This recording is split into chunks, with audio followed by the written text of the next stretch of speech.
Hello, and thanks for joining me for this quick tutorial about microteaching online, specifically in reference to microteaching 1, but you can use these techniques and tips in future microteaching. I'm also going to mention sort of how this might be done in the traditional classroom and compare and contrast that with how we could do this, of course, in the online classroom. So if you're having any concerns about an upcoming online microteaching, this is meant to kind of show you exactly what's going to happen. Now, a lot of this you're going to learn as you do it. That's just the nature of this kind of learning, but I can give you as much of a head start as possible by explaining exactly what this would be if I were going to microteach. Okay, so looking here at this slide, what I've done is I've just quickly posted some images to my slide as if I'm a microteacher about to teach MT1 online. So my pretend topic is basically amusement parks, and what I'm going to do is show you which interactions I would use and how I would use them, and I'll also reference what I might do in the real traditional classroom and how that might be a little different. So the first thing I would do if I were watching this tutorial is take out your interactions chart so you can look at what I'm looking at. Now in the MIC category of your interactions chart, remember that MICs are all about input. So does that mean that you're not going to use them? Not necessarily. You could use MICs to make your questions more comprehensible, because remember, you're dealing with novice low to novice mid in this microteaching. But apart from your questions, which is teacher talk, there's no new language, there's no new reading or listening. This is mostly about getting them talking, which would be more about the scaffolding column. But yes, you are technically activating schema here, activating schemata. Now these visuals here, you might think, wait a second, I'm using visuals in this microteaching, but these visuals here are MIC visuals. So that's in order to make input comprehensible. So the pictures that you're putting up on your Google Slides, they're really to get students talking. Okay, so in that sense, it's not MIC visuals, but it's material scaffolding visuals, because it's like, look at this and talk about it. Now, if I'm introducing language, like I'm going to teach you the word amusement park, and I show you a picture of an amusement park to do so, that's MIC visual. But that's not really what's happening here, right? It's using visuals to get them talking, so it's scaffolding. So these pictures don't apply because they're not really, we're not trying to make input comprehensible. Dual coding. You might think, well, I need dual coding. I'm using a slide. I'm going to put a question, whatever. If you are using a question up there, maybe. But I think you can do this very well without putting any language up on your slides or the whiteboard in the traditional classroom. And I would actually encourage you not to put your questions up there. Just put your images there, because what does that do? That means you're placing meaning first as opposed to form, which is the form of the word, the form of the question, what the language looks like. Just focus kind of on the images and elicit from them the meaning, get them talking. That's it. That's pretty much all you have to do. So I wouldn't necessarily use dual coding here.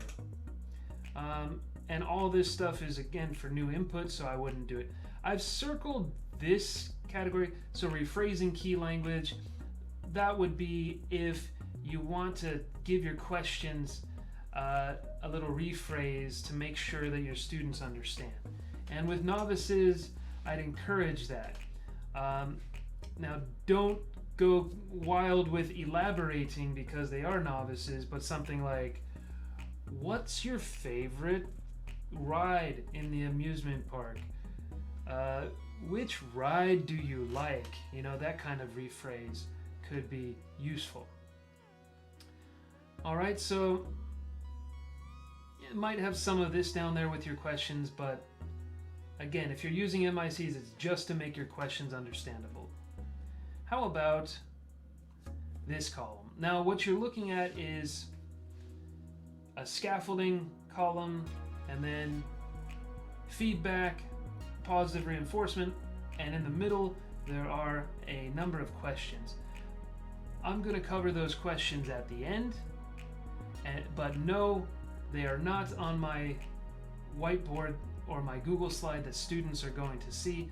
Those would just be my notes if I was going to microteach this. Okay, and remember, you can't plan for everything that students are going to say, but you can plan your own questions. Now, how they respond to your questions, sometimes you can predict it, sometimes not. So be prepared to respond to a response that you didn't expect. So that's a good skill for teachers to have. All right, so I'm looking at my scaffolding column, and if I'm going to teach this first microteaching using the whiteboard, absolutely. Absolutely, that's the name of the game, really. And in this context, you're using Google Slides, and we understand what that means here. So whiteboard equals Google Slides here.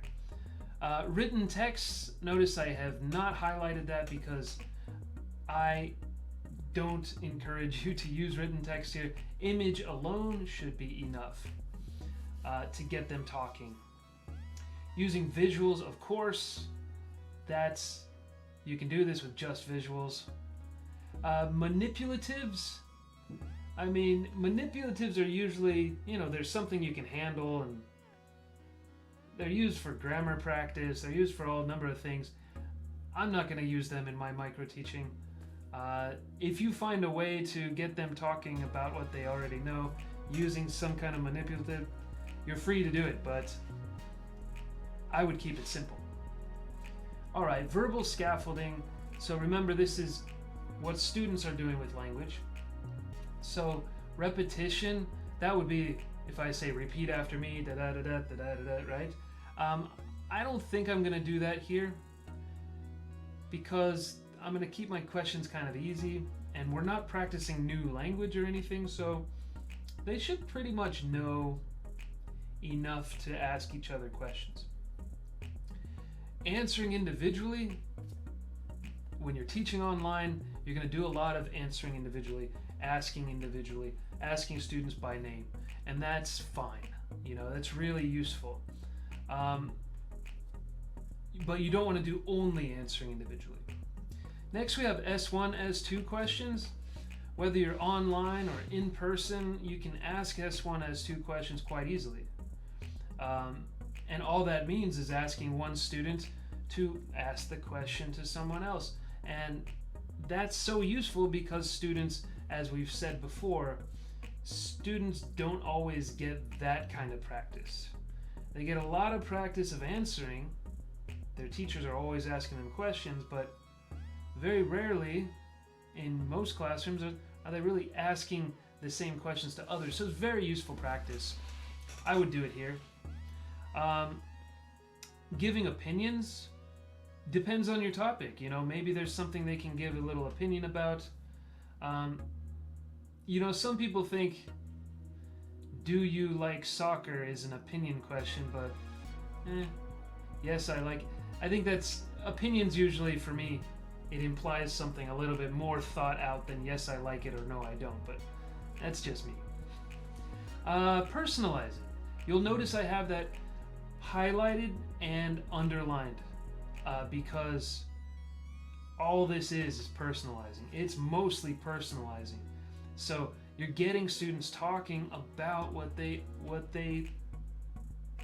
know about the subject, but also their personal relationship with the topic, their experience with the topic. So they're talking about themselves. That's personalizing. That is what you're doing here. Whether you're in person or online. And then we have summarizing, paraphrasing. That's a big no. And why is that? Because remember, these are intermediate level interactions. So we don't say summarize or paraphrase to novices. They're just working on comprehension, really. Cueing, I haven't highlighted it, but if the need arises, I could use cueing with my micro-teaching. For example, if I say, what's your favorite amusement park, Jihei? And Jihei says, by the way, Jihei is my imaginary student when I'm micro-teaching. So, Jihei, what is your favorite amusement park? And if Jihei says, Eberi,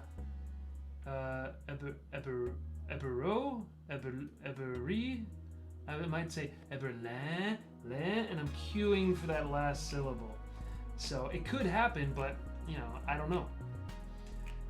I'll do it if I need to because, of course, they're novices. Requesting help. This is another strategy that you can use if a student struggles, like I just showed you. If it was my first micro-teaching, I probably wouldn't do it. I would prefer to cue myself because asking for help again is another step and it's going to take longer, especially online. So I might not do requesting help. In the real classroom, sure, because you can do it like that if the student understands what they're supposed to ask. Giving a complete sentence. Something you should know about this.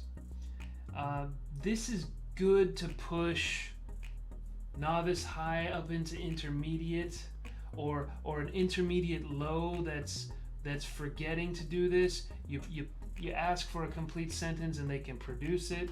When you're novice low especially, you could ask for a complete sentence, but they can't do it. So I would say no on that one. Non-verbal scaffolding. Now you notice I have highlighted here teacher wait time. And that is just to remind me that I'm going to be asking T to S1 questions to novice level learners. So I should remember to kind of wait for that answer. Because if I rush through it, if I jump to another student while someone is thinking of their answer, that can really take away motivation. And so I want to give novices just give them a little beat to think about it. You might think in your head, 1, 1,000, 2, 1,000, 3, 1,000, 4, 1,000. You'd be surprised how that little pause will be enough time to get the students to say something. So I'm going to remember to use teacher wait time if it happens that I need it. Now vanishing, I haven't highlighted here because I'm in an online micro-teaching, and vanishing is about usually walking away from pair work and group work so students can succeed in their little groups and I'm not bothering them. But because I'm not planning to have pair work, I'm not planning to have group work, it's not going to come up. All right, and then I look at these procedural scaffolding techniques at the bottom. Many of them are my favorites from especially teaching in person.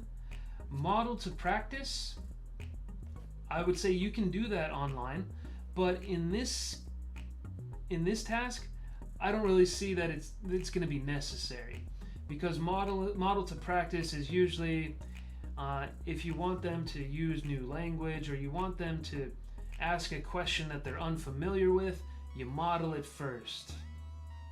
How's your mother? How's your mother? Repeat after me. How's your mother? that would be a strange question to ask. But in this case, I'm keeping it simple. I don't think I'm going to need to model to practice. Now, if I notice that some of my students are struggling when I ask them to do something, then I might say, okay, time out. Let's practice that question together. Do you like amusement parks? Do you like amusement parks? Okay, now ask. Something like that. And next, you see I have TSST. I did not highlight it, but I would like to do a version of that in my online teaching. And it is totally doable. Because remember, I'm asking S1 already. I'm already doing that. So then I could just say, respond to the meaning of what they say, and then say, ask S2, please. And now we're just boom, boom, boom. Doesn't take that long if you coordinate it well. And remember, TSST doesn't necessarily have to come back to the teacher. So, it could be you ask S1, S1 answers, you respond to meaning, they ask S2, they answer, respond to meaning, and that's it. That could be a version of TSS2. All of these other things. Pair work to group work, we're not going to do it. So group work to S1 is not going to happen. TPS, TWPS, GPS.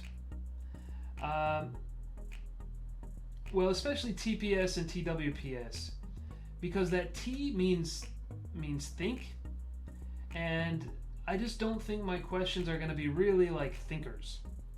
Now, if I wanted them to think deeply so they could give an elaborate response about something a little tricky, then sure, I'd try it.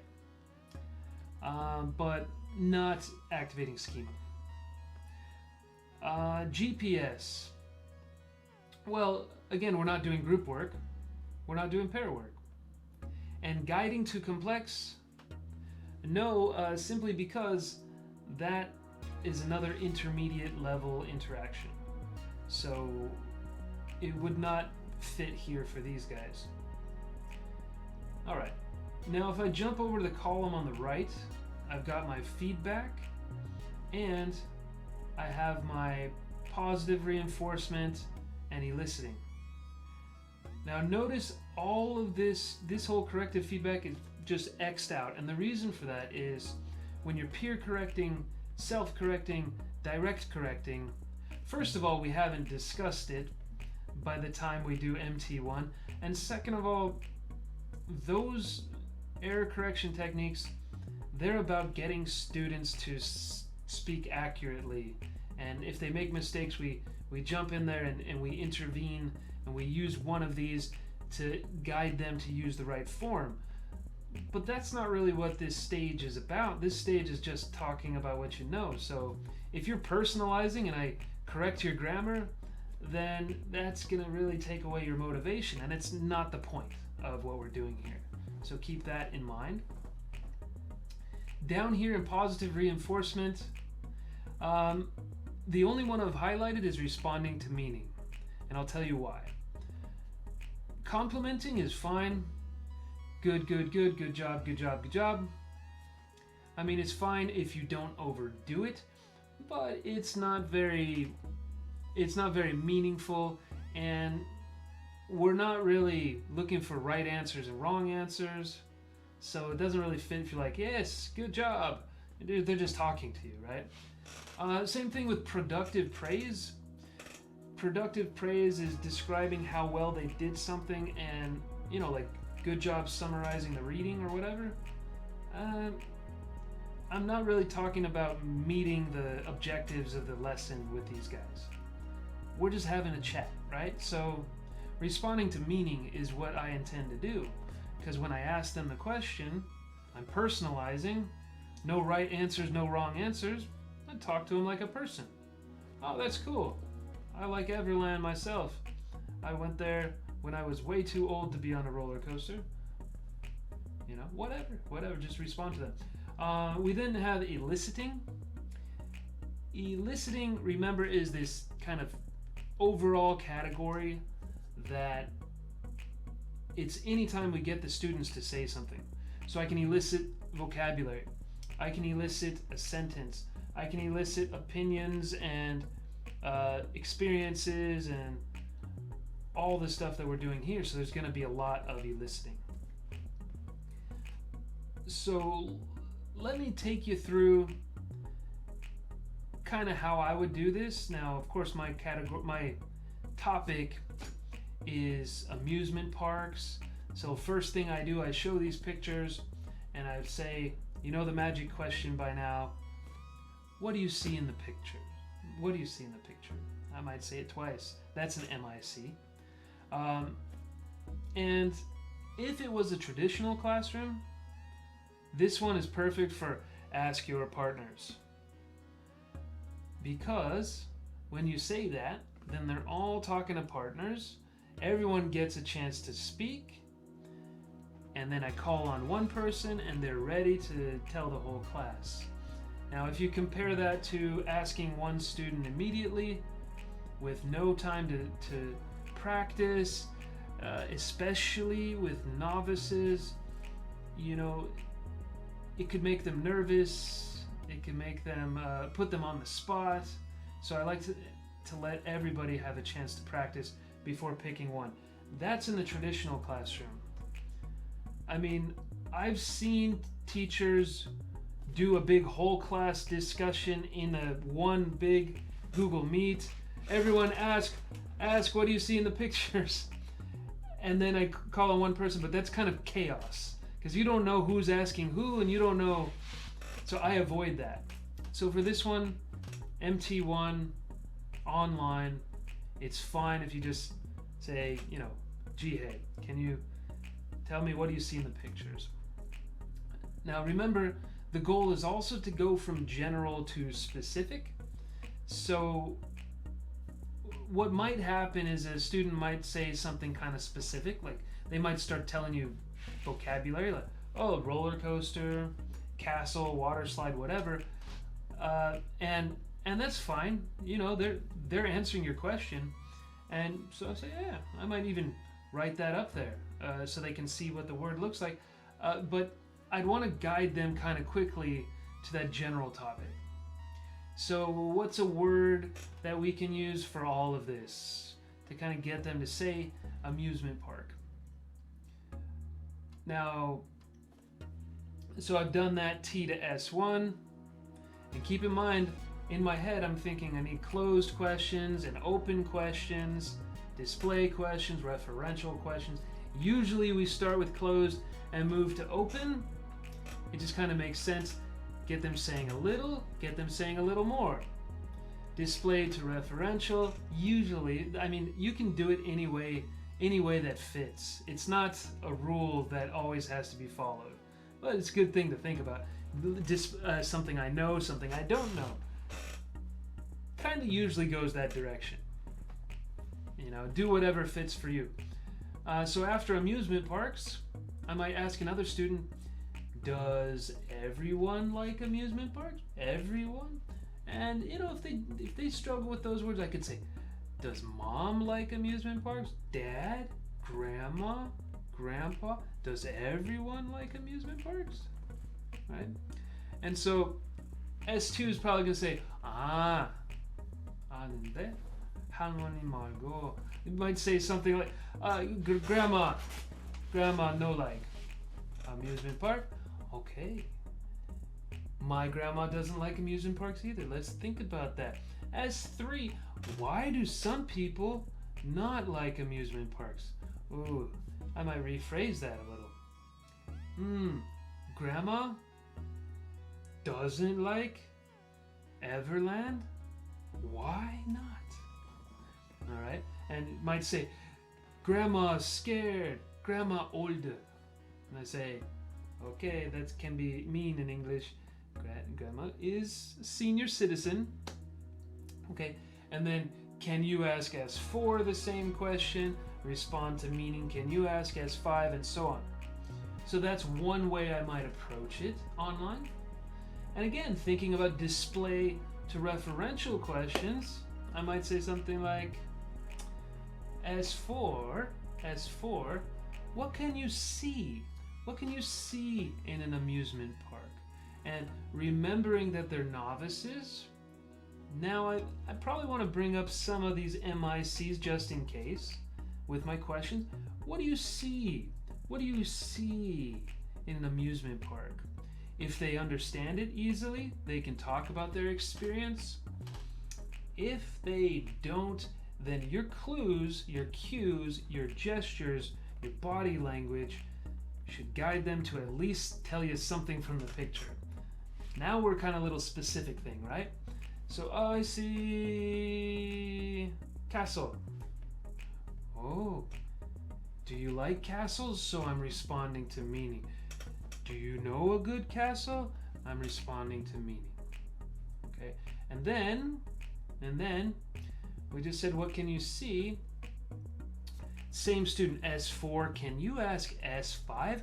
What can you hear in an amusement park? What can you hear in an amusement park? So I might use gestures for something like that. And then maybe S4 says, I hear screams. Ah! Maybe S4 says, I hear children laughing. Ha ha ha. All right. And I, again, follow up. Do you scream at the amusement park? Do you scream somewhere else? Whatever. I'm personalizing, right? And then S4, ask S5, what do you smell? Respond to meaning. Ask S7, what do you taste? Respond to meaning. So I'm kind of guiding them to say more. But one thing that is really important to mention here, these are just questions that I prepared for kind of the worst case scenario. The worst case scenario is that the students don't give me much to work with. And so I need to have another question and another question, another question. But what you'll find in a real active classroom where they're kind of into it, you could ask that second, third question, why do some people not like amusement parks? And some students will just keep talking about it, even novices, in their own little low way. They'll keep talking because they're interested, and then you follow them instead of them following you. And just keep responding to meaning about that topic, and you have done your job. Just remember to involve everyone. Okay? Well, that was basically how I would do this. It's meant to give you some ideas about MT1, some ideas about online teaching. I hope it's helpful. Please remember to like and subscribe. And if you'd like another YouTube video about anything else, be sure to let me know. Whiting.